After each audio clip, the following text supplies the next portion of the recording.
Mwanaume mmoja aligundua siri ya ajabu kuhusu mke wake. Kila usiku mke wake alikuwa anajifanya mlemavu mbele yake, lakini akishalala alikuwa anatoka nje kwa siri. Alipokuwa akitembea barabarani, kila alipogundua shimo barabarani, alipiga simu mara moja ili watu waje kulirekebisha.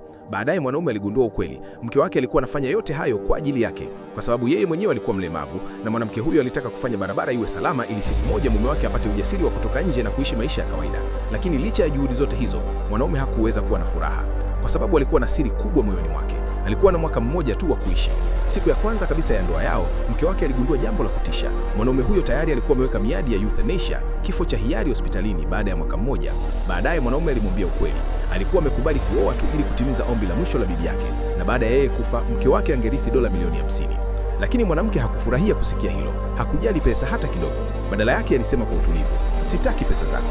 Nataka kupata mtoto pamoja na wewe." Maneno hayo yalimshangaza mwanaume kabisa. Kwa mara ya kwanza, alianza kujiuliza kama maisha yake yalikuwa na maana zaidi kuliko alivyodhani, na kama kweli alikuwa tayari kuacha kila kitu nyuma.